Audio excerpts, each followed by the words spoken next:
Man, it's Reek, Ball Hawk Sports. It's Monday, December 1st, man. It's a lot of great things that has been taking place in the last couple weeks with the NBA. And specifically, it's December, man. We in the getting into the heart and soul of the NBA season. We looking at we're looking now to January and February and things like that. So we gotta. This is where the season is serious. A fourth of the season has already passed, 20 games in. So now we get to talk about what's really going on. To start off, man, LeBron has returned in the last 5 to 6 games with the Lakers, and the Lakers look great with LeBron. LeBron knows exactly what he's doing out there. Of course, he's the GOAT, he's LeBron, but the point is he knows exactly how to fit with this team. He knows on, in certain situations what they're needing from him and what they're looking for, whether that's a screener, slipping off the roll, picking and popping, diving to try to, catch a pass and try to go dunk or layup. It compares to when he's having to run the pick and roll and when Luka is on the bench he's still running it the same way. It's almost just as deadly because LeBron has been doing this for 23 years compared to Luka being, only about year what 6 or 7 now. He knows exactly where all his players are, where everybody's cutting, where everybody's slipping, how the defense is going to react. So, being able to watch LeBron and Luka play off of each other and then also their minutes be staggered where one is in the game while the other isn't is beautiful because it's like the Lakers offense is not lacking anything and it's never lacking, especially with LeBron and Reeves on the floor or Luka and Reeves always on the floor. So the Lakers, man, they look great with LeBron and I'm very excited for the rest of the season because I feel like the Lakers will be and, right now they are one of the best teams in the West. So I'm just excited to see where this can go. But LeBron right now, he proving all the naysayers wrong. Everybody that said that LeBron will make this worse, where you at? I haven't really seen you say anything, so I'm waiting on it. But we all know, like LeBron ain't making his team worse at all. It's very hard for LeBron to just make a team worse. He's never done that in his entire career, so it would be stupidity to think that he would be doing it now. Next topic, man.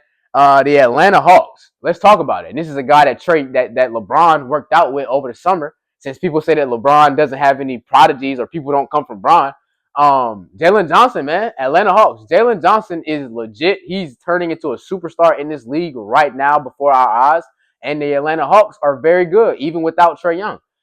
You have Nickeil Alexander-Walker, you have Jalen Johnson, you got Dyson Daniels, you got Porzingis still, you got Big O, former number one pick, Richardson. So, the Hawks have a good team. They have a good unit, and they have youth with the mix of a couple of vets in there to help them push or make that, push the later they get into the season. So as I look at this team, man, they're a team that's going to be forced to be reckoned with in the East. They are one of the best teams in the East right now with the Pistons and the Knicks. So shout out to the Hawks, man, and shout out Jalen Johnson. He's balling right now. Just coming off of last night, he had 42 and 14, if I'm not mistaken. So he's killing right now, and he's looking to be a superstar in the league. He's letting everybody know I'm here to be a superstar and I'm here to stay for a very long time. So shout out Jalen Johnson, man. Shout out to the Atlanta Hawks. Speaking of somebody from Atlanta, let's talk about AE. Anthony Edwards was a little inconsistent to start the season. Didn't know what he was doing. Didn't know what he was, was he working on something? Was he just not focused? Was he not locked in?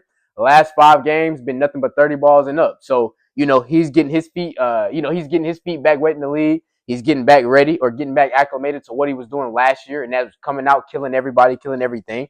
And also too, to be specific, man, as bad as it seems that, or as bad as things look for the Wolves right now, the Wolves are not that far off. They just really need a point guard. They need someone that can create offense for Anthony Edwards without Anthony Edwards having to create for everyone and himself at the same time. Julius Randle needs someone to create more for him as well. So they just really need a point guard. And I understand, and I know the reports that we saw was that they were, really monitoring the Ja Morant situation to see what goes on with him. And I think Ja Morant would be a good point guard over there. I think almost any point guard that knows to come in, help Anthony Edwards get his, help Julius Randle get his, won't be bad for them because that's really what they need. They need that stability and they need consistent shot creation and, playmaking from their point guard and from that position. And they're really, really lacking that right now. But I think with that, the Wolves will be as good as they were last year and even the year before that, right back again. So shout out the Wolves, man. Shout out Anthony Edwards. He's really starting to, get back to who he is and to what he was doing last year for sure. The Clippers, though, man, the Clippers are still losing games, and the reason that is horrible is because, man, the more that the Clippers lose, the more the rich get richer. And I'm talking about OKC. OKC already owns your favorite team's picks anyway, but now they're getting the pick because the Clippers are deciding to not win games or because Kawhi's not playing and this guy's not consistently getting minutes and Derrick Jones Jr. is hurt, so they're not really stringing or putting together array of games to say, well, we're not trying to allow OKC to get this pick. as of right now, man, OKC has a top 5 pick in the NBA draft, and they're going to be doing that coming off of a championship in 1 year, and then also we don't know what they're doing and what they could do in the playoffs this year. Very optimistic about it. So yeah, man. Hopefully the Clippers can really start to win games, but if they don't, it's inevitable, and the OKC Thunder will have a top 5 pick in this draft, which would be insane. Um, Miami Heat, man. The Miami Heat. Shout out to the Miami Heat. Shout out NPZ, Norman Powell. Shout out Davion Mitchell. Shout out Tyler Hero. He's coming back. He's cooking. Shout out Bam. Shout out Kelly Laware. Shout out what's his name? Simeon Fonteco. I can't think of his name. Yeah. Shout out Pele Larson. Shout out Hammy Hawkins. Shout out the whole Heat team. Shout out yeah. Shout out Eric Spoelstra too, because a lot of people I think really got it twisted within the last couple of years, not knowing who Eric Spoelstra is. Eric Spoelstra is a maestro for this in this league. He's a one up. He is the best coach in this league. Has a lot of experience. He's a guy that even LeBron gave reins to say, well, I'm gonna just back off and let you run it because you clearly are smart enough to get it done. So yeah, man, shout out Eric Spoelstra. Shout out to the Miami Heat. They're doing everything that they can to be a good team, and let's just call it what it is. They are better than the Warriors, and the reason that we can compare them with the Warriors is because the guy who said that he was everything to the Heat is gone in that Warriors jersey now, and the Heat look to be better than them, and they are better than them. So shout out to the Heat, man. They hooping, they're balling over there, and I got nothing but respect for that organization, for that team. So it looks like Pat Riley was right again. The Knicks, though, let's talk about the Knicks. The Knicks are heating up. The Knicks for the first 2-3 weeks of the season weren't the team that they were, looking like right now. But right now, I think the Knicks are sitting at 13-6 in comparison to about a week ago. They were about 9-6 before they, started stringing some wins or array of games together and putting on a win streak. So the Knicks right now, man, is looking like that team that they were supposed to be, not this team that was, just fired their coach. They're looking like a team that was coming off of a conference finals appearance, a team who was a couple of games away from the finals, and that's how they're supposed to look. They're supposed to be this sophisticated. They should be number one in the East if it wasn't for, a team that's hooping right now with the Pistons that's just going crazy. So yeah, shout out to the Knicks. We'll see what the Knicks have for the rest of the season. Let's see if they can keep this consistency up. I still feel like they have some of the same problems with their team, but we'll see. We'll see how they, straighten out these kinks that they have for the rest of the season. Man, Mavs, Kings, Pelicans, they all have something in common. All of these teams are going to have to go into this wholesale stage because they don't really have, the Mavs have somewhat of a future, but they don't have a long future or a future that they can really count on. So they may have to move the likes of a Daniel Gafford, maybe a Lively or AD, just to get, a couple of more young pieces or a couple of picks to keep putting around Cooper Flag to build for the future. They may even look at trading Kyrie. What if Kyrie says he wants to get out of there because he's older and he doesn't really fit the timeline of Cooper Flag? So Kyrie may be getting out of there. I don't know. But the Kings, same thing. Zach LaVine is probably definitely going to be out of there. DeMar DeRozan as well. And with the Pelicans, man, they got a lot that could be traded. So those are three teams right now that are really going to have to make some moves because they have to mortgage. They have to really understand and leverage their future. They have to take in consideration that they don't really have a lot going on for the future.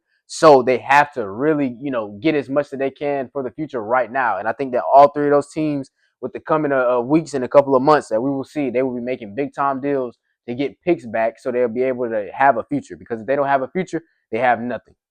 Next, man, the Houston Rockets. Houston Rockets are balling. They are as good as what I thought they were going to be, and they're top three in the West right now with OKC, the Lakers, and OKC and the Lakers.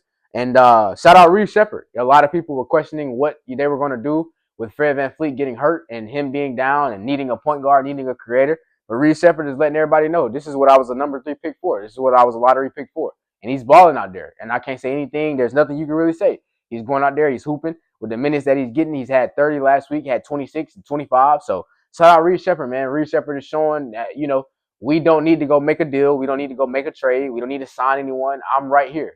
I can hold this thing in this float. I can hold this thing afloat until VanVleet gets back next year. But in reality, by that point, Reed Shepherd will be playing so good that Reed Shepherd will probably be the guy. He will probably be the starting point guard. So shout out Reed Shepherd, man. He's killing. He's balling. And this is what we've been waiting to see, from him and from the Houston Rockets in terms of giving him the time for a very long time now, or specifically since his rookie year. But next, man, let's get into this Luka versus Shea debate a little bit. The Luka and Shea debate is going to be a thing that goes back and forth throughout this whole season, and really, I think something that that'll go back and forth throughout the entirety of both of their primes.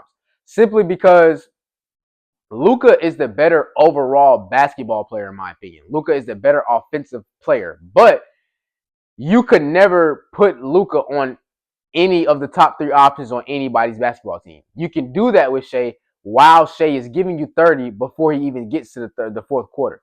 So it's a hand-in-hand argument.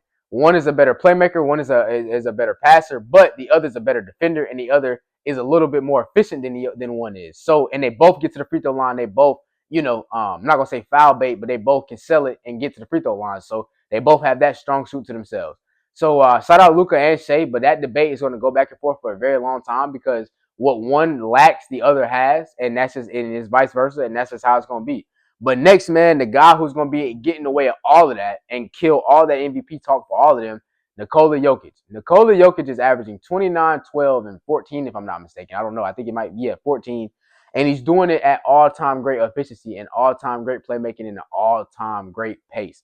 So shout out Nikola Jokic. There's nothing I can really say. The most offensively gifted big man that I would say ever. And I'm not talking about athleticism. I'm talking about what he can do with his mind on the offensive end, setting up his teammates, helping his team get better, taking a team that probably would be middle of the pack, but and forcing them to be a top of the top team because of who he is and what he commands and what he brings. So shout out to Nikola Jokic, man. He's really one of those all-time great already.